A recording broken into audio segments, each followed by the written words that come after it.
পশ্চিমবঙ্গ মধ্যশিক্ষা পর্ষদের ব্যাকরণের সিলেবাস অনুসারে তোমাদের দ্বিতীয় সেমিস্টারের দশম শ্রেণীর দ্বিতীয় সেমিস্টারে পড়তে হয় তোমাদের সমাস।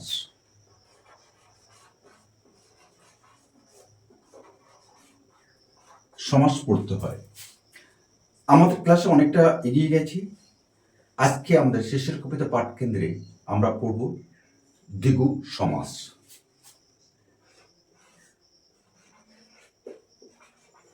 দ্বিগু সমাস।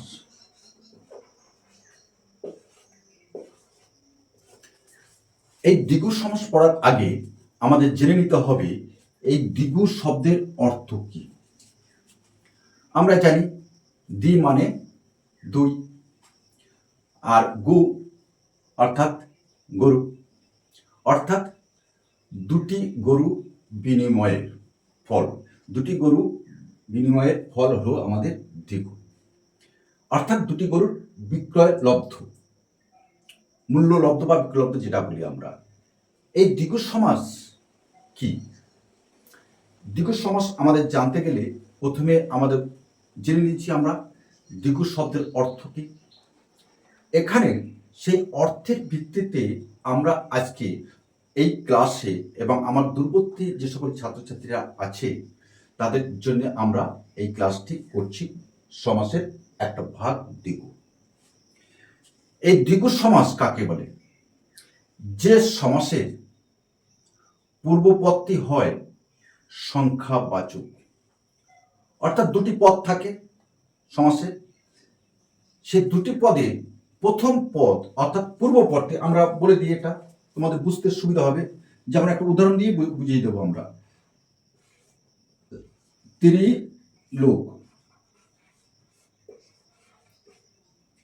ত্রিলোক, এখানে দেখো আমরা লিখেছি ত্রিলোক। এই ত্রিলোকের দুটি শব্দ, একটা হচ্ছে ত্রি আর একটা হলো লোক। এখন এই ত্রি শব্দের অর্থ কি? অর্থাৎ ত্রি হলো একটা সংখ্যাবাচক শব্দ, অর্থাৎ তিন। এখানে ত্রি শব্দের অর্থ হলো তিন এবং লোক, অর্থাৎ তিনটি লোক। অর্থাৎ এখানে আমরা দেখি যে একটা সমষ্টি বা সমাহার। যেমন ত্রিলোকের সমাহার বা সমষ্টি হলো আমাদের ত্রিলোক। তাহলে ত্রিলোকের সমষ্টি হলো আমাদের ত্রিলোক। অর্থাৎ এখানে ব্যাস বাক্যের শেষে কিন্তু আমরা এই দ্বিগু সমাসের ব্যাস বাক্যের শেষে কিন্তু আমরা এই সমষ্টি বা সমাহার নামক শব্দটি কিন্তু আমরা জানি, বসবেই। দ্বিগু সমাস চিনে নেবার সবচেয়ে বড় উপায় হলো এই সমাসের প্রথমেই কিন্তু থাকবে একটি সংখ্যা। এই যে ত্রিলোক বললাম, এর আরো বলা যেতে পারে চৌরাস্তা, পঞ্চমুখ, এগুলি সবই কিন্তু হলো দ্বিগু সমাস। এইবার আমরা আরো সহজ করি, আজকের ক্লাসে আমরা বলে দিচ্ছি দ্বিগু সমাস কাকে বলে। এই দ্বিগু সমাস আলোচনায় আমরা প্রথমে বলে দিচ্ছি যে যে সমাসের পূর্বপদ থাকে সংখ্যাবাচক, যে সমাসে পূর্বপদ থাকবে সংখ্যাবাচক এবং সেই পূর্বপদটি পরপদের সাথে মিলিত হয়ে একটা সমষ্টি বোঝায়।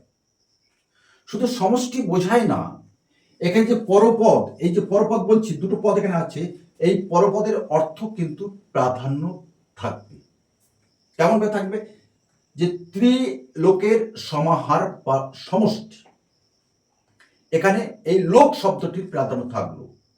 অর্থাৎ যে সমাসের পূর্বপদ হলো সংখ্যাবাচক এবং সেই সংখ্যাবাচক পূর্বপদটি পরপদের সাথে মিলিত হয়ে একটা সমষ্টি বা সমাহার বোঝায়, তখন সেটি হয় দ্বিগু সমাস। তার উদাহরণ হিসেবে আমরা বললাম ত্রিলোক, ত্রিলোকের সমাহার। চৌরাস্তা, চারটি রাস্তার সমাহার। পঞ্চমুখ, পাঁচটা মুখের সমাহার। এইগুলো অর্থাৎ এই দ্বিগু সমাস চিহ্ন নেওয়ার একমাত্র প্রধান উপায় হলো আমাদের কি? সংখ্যা। যে সমাসের সংখ্যা থাকবে অবশ্যই চোখ বুঝিয়ে তোমরা লিখবে, সেটি দ্বিগু সমাস।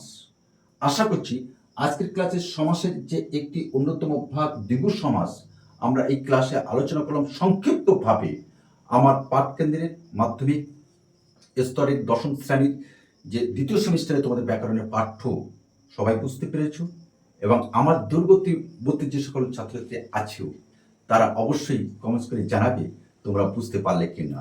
আর যদি না বুঝতে পারো আমরা আবার লাইভ ক্লাস করে তোমাদেরকে আমরা এই ক্লাসটিকে বুঝিয়ে দেবো। তো আজকে আমরা এখানে রাখছি, অন্য একটি সময়ে নিশ্চয়ই তোমাদের সাথে আমাদের দেখা হবে। তবে যাওয়ার আগে একটা কথা বলি, অবশ্যই আমাদের চ্যানেলটি এটা এডুকেশন চ্যানেল এবং পশ্চিমবঙ্গ রাষ্ট্র বিশ্ববিদ্যালয়ের মধ্যশিক্ষা পর্ষদ এবং উচ্চ মাধ্যমিক শিক্ষা সংসদের এই শেষের কবিতা সুন্দরবন কিন্তু একটা অত্যন্ত মাইল ফলক, যেটি সুন্দরবনের প্রত্যন্ত অঞ্চল থেকে আমরা এই ধরনের ক্লাস সমগ্র বিশ্বে আমরা তুলে ধরতে সক্ষম হচ্ছি তোমাদের সহযোগিতায়, আপনাদের সহযোগিতায়। ভালো থাকবেন। আগামী কোনো একটা সময় নিশ্চয়ই তোমার সাথে আমাদের দেখা হবে। নমস্কার।